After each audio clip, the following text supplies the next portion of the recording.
నమస్తే. ప్రస్తుతం ఏదైతే బేగంపేటలో ఈరోజు నిర్వహించినటువంటి బీసీ ఇంటెలెక్చువల్స్ మీటింగ్లో ఉన్నాం. దానికి సభాధ్యక్షత వహించినటువంటి గణేష్ చారి బీసీ పాలిటిక్స్ కీలకంగా గత కొన్ని రోజులుగా అనేక ప్రోగ్రాంలు పాల్గొన్నటువంటి వ్యక్తి గణేష్ అన్న. ఒకసారి మాట్లాడదాం అన్న. మొన్నటి వరకు రేవంత్ రెడ్డికి మద్దతుగా ఉన్నారు. రేవంత్ రెడ్డి చేసిన కులగణను సాధించారు. అందులో భాగంగా అవేర్నెస్ ప్రోగ్రాంలు కూడా చేసిర్రు. ఈరోజు మళ్ళా రేవంత్ రెడ్డి ఏదైతే తీసుకున్న నిర్ణయం ఉందో, ఏదైతే లెక్కలు ఉన్నాయో అవి తప్పుదాలని చెప్పేసి మళ్ళీ మీరు ప్రెస్ మీట్లు పెడతా ఉన్నారు. దీని మీద మీ అభిప్రాయం ఏంది అసలు? ఇప్పుడు ఏమవుతుందంటే రాహుల్ గాంధీ గారు జోడో యాత్ర సందర్భంగా మమ్మల్ని పిలిచాడండి. మమ్మల్ని మా శ్రీనివాస్ గౌడ్ పిలిచాడు. ఏమన్నాడంటే తెలంగాణ గవర్నమెంట్ ఏర్పడితే 42% రిజర్వేషన్ ఇస్తా అని చెప్పారు.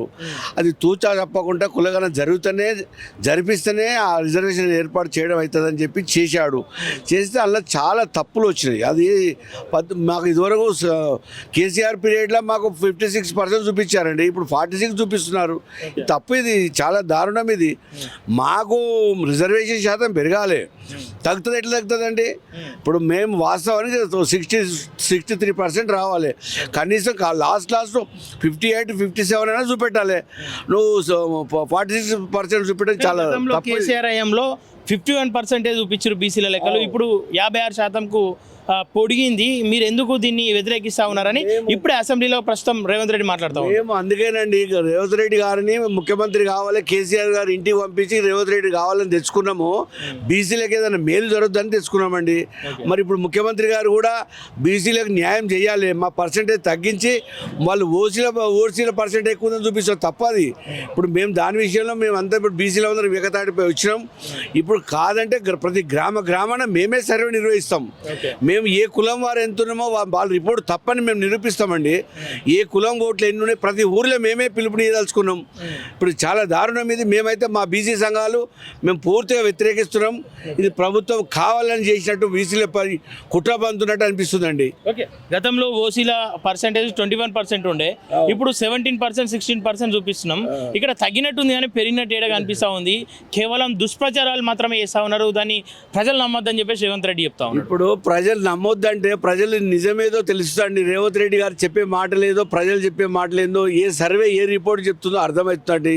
ఇప్పుడు రేవంత్ రెడ్డి గారు ప్రభుత్వము మసిపూసి మారడికాయ చేసినట్టు మాట్లాడుతుంది తప్ప నిజంగా బీసీలకు న్యాయం చేయాలని సంకల్పం కనబడతలేదండి.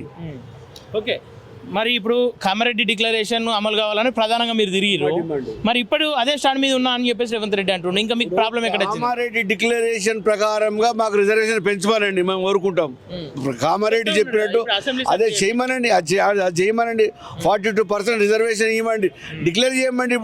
ఇప్పుడు మా మీటింగ్స్ మా మీటింగ్ ఏం విషయాలు వెల్లడించామంటే ఈరోజు మా మీటింగ్లో కూడా ఏ కులం వారు ఎన్ని ఓట్లు ఉన్నాయి, ఏ కులం వారు ఎంత జనాభా బయట పెట్టమనండి. ఇప్పుడు 42% కన్ఫర్మ్ అంటే మీరు సైలెంట్ ఊకుంటారా?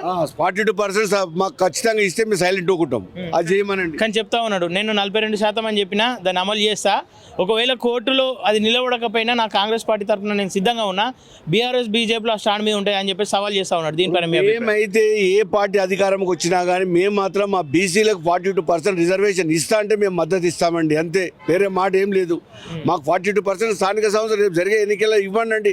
ఇవ్వని ఎడల మా తడాకేందో మేము చూపిస్తామండి. ఓకే. అయినా రేవంత్ రెడ్డి క్లియర్గా చెప్తుండన్న, నేను 42% ఇస్తా, బీజేపీ బీఆర్ఎస్ సిద్ధంగా ఉన్నారా దీనికన్నా అంటారు. బీజేపీ వాళ్ళను ఒప్పిస్తామండి. బీజేపీ వాళ్ళని ఒప్పిస్తాము. బీజేపీ మొన్న ప్రధానమంత్రి కూడా మమ్మల్ని పిలిచాడండి. ఆ రోజు కూడా చెప్పాము, ఆ బీజేపీ ప్రభుత్వం కూడా మాకు అనుకూలంగా ఉన్నది. ఇప్పుడు బీజేపీ వాళ్ళను ఒప్పిస్తాము, కాంగ్రెస్ వాళ్ళని ఒప్పిస్తాము, బీఆర్ఎస్ వాళ్ళని కూడా ఒప్పిస్తామండి. ఇప్పుడు శ్రీనివాస్ గౌడ్ గారు ఇప్పుడే మాజీ మంత్రి వాళ్ళు చెప్పారు, ఖచ్చితంగా మా పార్టీ పరంగా కూడా 42% ఇస్తామని చెప్తున్నాడు. కానీ గతంలో 37% ఉన్నదని 27% తగ్గించింది వాళ్ళ పార్టీ. ఇంకా వాళ్ళు బీసీలకు న్యాయం చేస్తారని ఎట్లా నమ్ముతారని చెప్పి ఇప్పుడు బీసీలు చైతన్యమేరు సార్. ఇప్పుడు బీసీలు చైతన్యమేరు ఎవరు ఊరుకుంటలేరు. ఇక ప్రతి గ్రామంలో, ప్రతి వార్డులో, ప్రతి మండలంలో, ప్రతి స్థలంలో మరి బీసీలకు 78 సంవత్సరాలలో మరి అన్యాయం జరిగింది. మాకు ఇప్పటికైనా మా అన్యాయాన్ని పూడ్చుకొని మా వాళ్ళకు మేము మేలు చేస్తామని బీసీ సంఘాలు ముందుకు వస్తున్నాయండి. ఓకే. రేవంత్ రెడ్డికి ఫైనల్గా మీ డిమాండ్ ఏంది?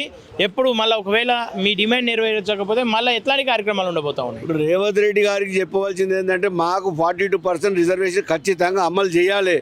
అమలు చేయని ఇప్పుడు ఆయన సమగ్ర కుల సర్వే కూడా తప్పు జరిగింది కాబట్టి మళ్ళీ దానికి ఒక నెల రోజులు గడువిచ్చి మళ్ళీ ఆ సమగ్ర కుల సర్వే కూడా మళ్ళీ అది స్టార్ట్ చేయాలి. ఆ సర్వే కరెక్ట్ జరగాలి. అసలు నా ఇంటికే రాలేదండి. నేనే సర్వేలో పాల్గొనలేదు. నా ఇంట్లో ఎన్నో ఫ్యామిలీలు ఉంటాయి. చాలా తప్పేది. అనేక మందిని చైతన్యం చేసిన నువ్వు నా ఇంటికి ఎందుకు రాలేరని ప్రశ్నించే ప్రయత్నం చేయలేదు. వస్తామని చెప్పారు. లాస్ట్ పీరియడ్ మా మున్సిపల్ కమిషనర్, మా డిప్యూటీ కమిషనర్ కూడా ఫోన్ చేశాను. రాజు ఆయన మల్కాజిలో ఉంటాడు, అతను కూడా ఫోన్ చేస్తే వస్తామని రాలేదు. రాకపోతే నేను వదిలిపెట్టేశాను. అట్లా ఏం చేస్తామో ఎంతగానో వాళ్ళు ఎంబడి పడతాం. మీలాంటి వాళ్ళు ఎంతో మంది ఉండి ఉంటారు కదా, మరి ఆ లెక్కలు తప్పచ్చు కదా. చాలా తప్పినాయి సార్, చాలా లెక్కలు తప్పినాయి కాబట్టి మేము ఈ మాట మాట్లాడుతున్నాం ఇవాళ. ఆ సర్వేనే తప్పు. ఆ సర్వే 46% అంటే చాలా తప్పది. దాన్ని మాత్రం మేము వ్యతిరేకిస్తున్నాం. ఇప్పుడు దాన్ని మరి కరెక్ట్ చేయకపోతే మాత్రం మేము ఊరుకోమండి. ఓకే అన్న, ఓకే, థ్యాంక్ యూ. ఓకే, చూస్తున్నారు కదా ఏదైతే గణేష్ చారి గారు గతంలో అనేక సార్లు అవేర్నెస్ చేస్తూ అనేక గ్రామాలు అనేక ప్రాంతాలు తిరిగే ప్రయత్నం చేశారు.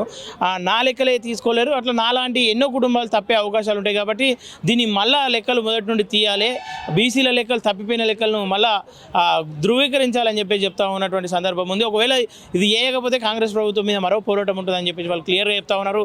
బీసీలంతా చైతన్యమైనటువంటి బీఆర్ఎస్ కావచ్చు, బీజేపీ కావచ్చు, 42%కు ఎవరు కూడా అడ్డంకి చెప్పకుండా మేము ఒప్పిస్తాం, కాంగ్రెస్ చేసే సిద్ధశుద్ధి ఉందని చెప్పేసి అడుగుతున్నటువంటి సందర్భం ఇది. ప్రస్తుతం ఇక్కడ